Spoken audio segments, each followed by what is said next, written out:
하루를 시작하는 여러분의 삶에 여호와를 항상 내 앞에 모시고 주님과 동행하는 기쁨과 행복이 넘치는 삶이 되시길 주의 이름으로 축복합니다. 이 시간 함께 묵상할 말씀은 이사야서 36장 1절로부터 10절까지 말씀입니다. 성령께서 진리를 깨닫게 하시고 이 하루도 말씀 위에 굳게 서서 거룩하고 진실된 삶을 살아가길 간절히 소망합니다. 먼저 1절과 2절 말씀을 보겠습니다.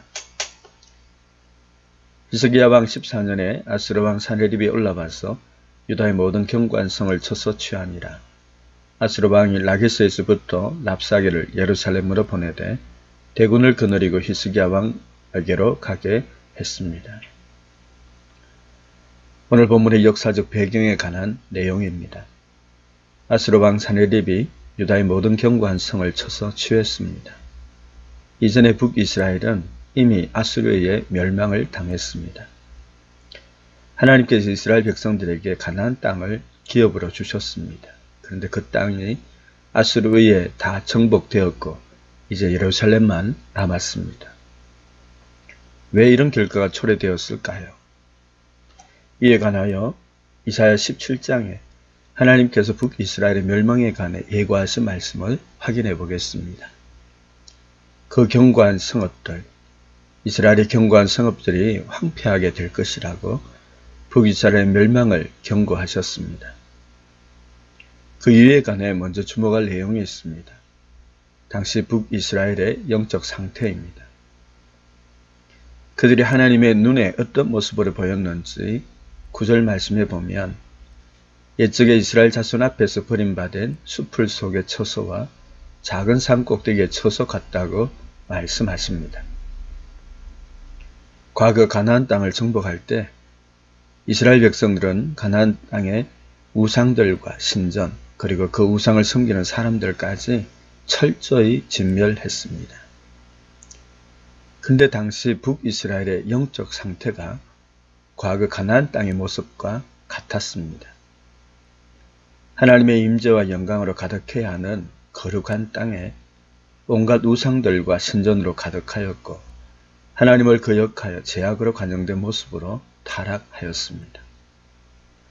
왜 이렇게 되었을까요? 하나님께서 이렇게 말씀을 합니다.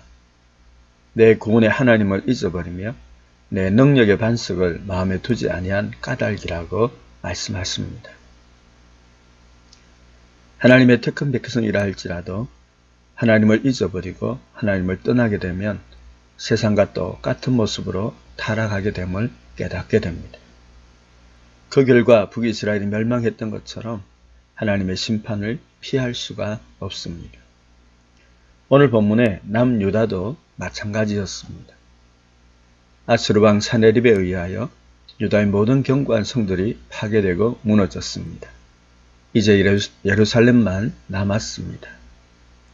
2절 말씀해 보시면 아스르 왕이 랍사게를 예루살렘으로 보내되 대군을 거느리고 히스기야 왕에게로 가게 했습니다.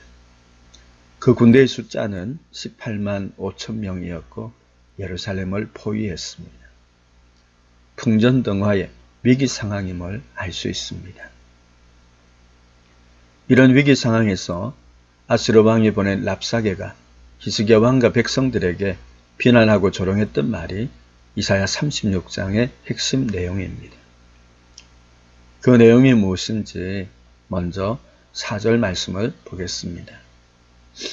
내가 믿는 바 그 믿는 것이 무엇이냐? 랍사게가 비난과 조롱의 말을 시작하면서 히스기야 왕과 백성들에게 던졌던 질문입니다. 아수르에게 항복하지 않고 맞서서 대적하는 이유에 관해 너희가 도대체 무엇을 믿고 의지하느냐고 질문한 것입니다. 이 질문을 통하여 랍사게는 히스기야 왕과 백성들이 신뢰하고 의지하는 것들이 얼마나 헛된 것인지 비난하고 조롱을 했습니다. 삶의 문제와 어려움, 위기를 만나게 되면 우리가 믿고 의지하는 것이 무엇인지 믿음에 관한 시험과 도전을 받게 됩니다. 이에 관하여 랍사게의 말을 통하여 살펴보겠습니다. 히스기야 왕과 백성들의 믿음에 대하여 랍사게가 비난하고 조롱했던 말 가운데 두 가지 내용을 살펴보겠습니다. 첫 번째 6절 말씀입니다. 보라 내가 애굽을 믿는도다. 그것은 상한 갈대 지팡이와 같은 것이라. 사람이 그것을 의지하면 손이 찔리리니 애굽 왕 바로는 그를 믿는 모든 자에게 이와 같으니라. 랍사게가 히스기야 왕과 백성들의 믿음에 대하여 첫 번째 비난하고 조롱했던 것은 네가 애굽을 믿는다고 애굽을 믿고 의지한 것에 관해 비난하고 조롱했습니다. 왜 그랬을까요? 애굽은 의지하는 사람에게 상한 갈대 지팡이와 같기 때문입니다. 다리가 연약하거나 불편하신 분들은 지팡이를 의지합니다. 그런데 그 지팡이가 상한 갈대라면 넘어져서 더 큰 사고와 어려움을 겪게 될 것입니다. 당시 애굽이 상한 갈대 지팡이와 같았습니다. 그럼에도 불구하고 아수르의 위협 앞에 히스기야 왕과 백성들은 애굽을 의지하고 애굽의 도움을 구했습니다. 이에 관하여 이사야 30장과 31장에 도움을 구하기 위해 애굽으로 내려가는 것에 관해 하나님께서 화 있을진저라고 책망하셨습니다. 실제로 아수르가 남유다를 침략했을 때 애굽 군대는 아수르에 의해 패함으로 아무런 도움이 되지 못했습니다. 도리어 랍사게를 통하여 애굽을 믿고 의지한 것에 대해 비난과 조롱을 받았고 수치를 당하게 되었습니다. 사랑하는 성도 여러분, 삶의 문제와 어려움, 위기 상황 가운데 하나님을 의지하기보다는 세상의 다른 것을 믿고 의지하면 그것이 도리어 세상 사람들과 사단에게 비난과 조롱거리가 되고 수치를 당하게 된다는 사실을 꼭 기억하길 원합니다. 두 번째 10절 말씀을 보겠습니다. 내가 이제 올라와서 이 땅을 멸하는 것이 여호와의 뜻이 없음이겠느냐. 여호와께서 내게 이르시기를 올라가 그 땅을 쳐서 멸하라 하셨느니라. 아수르가 남유다를 침략하고 멸하는 것에 관하여 랍사게는 그것이 하나님의 뜻이고 하나님께서 말씀하셨다고 주장했습니다. 하나님의 백성들에게 가장 중요한 신앙과 삶의 기준은 하나님의 말씀과 하나님의 뜻입니다. 그러므로 랍사게의 말은 당시 히스기야 왕과 백성들에게는 영적인 혼란을 주기에 충분했습니다. 사단이 예수님을 시험할 때 하나님의 말씀을 왜곡시켜 하나님의 뜻인 양 속이는 방법을 사용했습니다. 삶의 문제와 어려움, 위기 상황에 있을 때 하나님의 말씀을 상황에 적절하게 맞게 조금 변형시켜서 하나님의 뜻이라고 합리화하는 유혹과 시험을 우리는 경계하고 조심해야 합니다. 이런 유혹과 시험을 예수님께서는 하나님의 말씀으로 대적하고 승리하셨습니다. 그러므로 주 안에서 그 힘의 능력으로 강건하게 무장함에 있어서 성경은 진리의 띠를 띠고 성령의 금 하나님의 말씀을 가질 것을 강조합니다. 코로나로 인해 예배를 방해하고 위협받는 상황을 겪으면서 절실히 깨닫는 것이 있습니다. 매일 개인적으로 말씀을 읽고 묵상하는 훈련이 얼마나 중요하고 소중한지 새삼 깨닫게 됩니다. 코로나로 인해 함께 모여 예배드리지 못하지만 이것이 도리어 모든 성도들이 매일 말씀을 듣고 말씀으로 무장할 수 있는 좋은 기회라고 생각합니다. 공예배로 모일 때 새벽 기도회 참석 인원은 20명 내외였습니다. 그런데 코로나로 인해 말씀 묵상 영상을 보고 말씀에 참여하는 분들이 약 120명쯤 됩니다.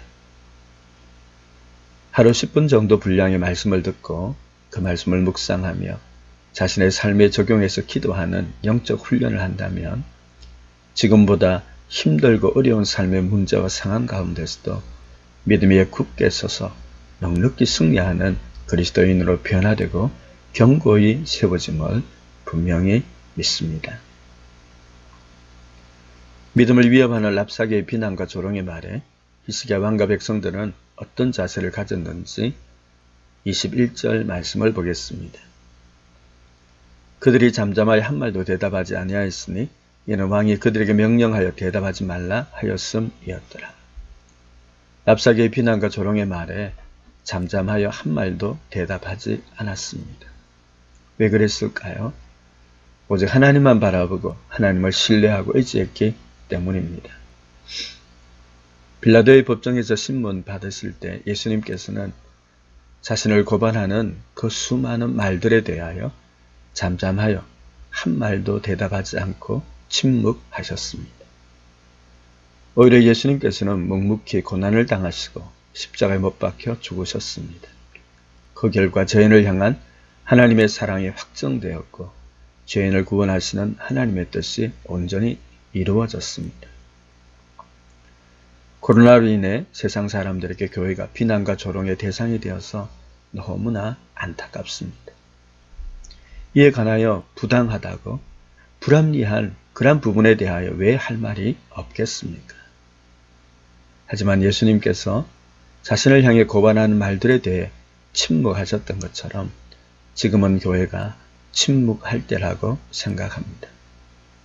예수님께서 묵묵히 십자가를 지심으로 하나님의 사랑을 확정해 보이시고 죄인을 구원하셨던 것처럼 지금 우리가 삶의 자리에서 우리의 생활과 삶을 통하여 하나님의 사랑을, 복음의 능력을 세상 가운데 확정해 보이는 그런 귀한 삶이 될 수 있기를 간절히 소망합니다.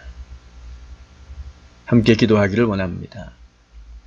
세상의 다른 것을 의지하는 것이 상한 갈대지팡이라는 사실을 기억하고 오직 하나님만 믿고 의지하는 삶을 살아갈 수 있도록 삶의 문제와 위기 상황에서 하나님의 말씀을 상황에 맞게 변형시켜 하나님의 뜻이라고 합리화하는 유혹과 시험을 조심하고 성령의 금 하나님의 말씀으로 늘 무장할 수 있도록 기도하기 원합니다.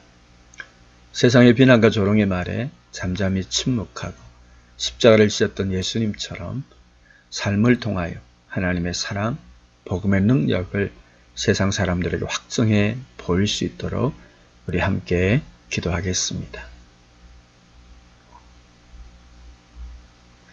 하나님 감사합니다.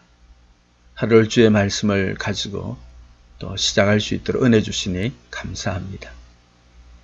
오늘 말씀을 통해 세상의 다른 것을 의지하는 것이 상한 갈대 지팡이와 같다는 이 귀한 사실 알게 해주시니 감사합니다. 어떤 삶의 문제와 위기 상황 가운데서도 오직 하나님만 믿고 의지하는 삶을 살게 하여 주시옵소서. 삶의 문제와 위기 상황 가운데 하나님의 말씀을 내 상황에 맞게 변형시켜 하나님의 뜻이라고 합리화하는 유혹과 시험을 늘 경계하고 조심하며 성령의 검 하나님의 말씀으로 늘 무장할 수 있도록 은혜 베풀어 주시옵소서. 세상 사람들이 교회를 향해 온갖 비난과 조롱의 말을 하고 있습니다. 잠잠히 침묵하고 십자가를 지셨던 예수님처럼 오늘 이 땅에 그리스도인들이 삶을 통하여 하나님의 사랑과 복음의 능력을 세상 사람들에게 확정해 보일 수 있도록 은혜 베풀어 주시옵소서. 이 하루도 주님과 함께 동행하는 복된 하루의 삶이 될 수 있도록 축복하여 주시옵소서. 예수 그리스도 이름으로 기도하옵나이다. 아멘.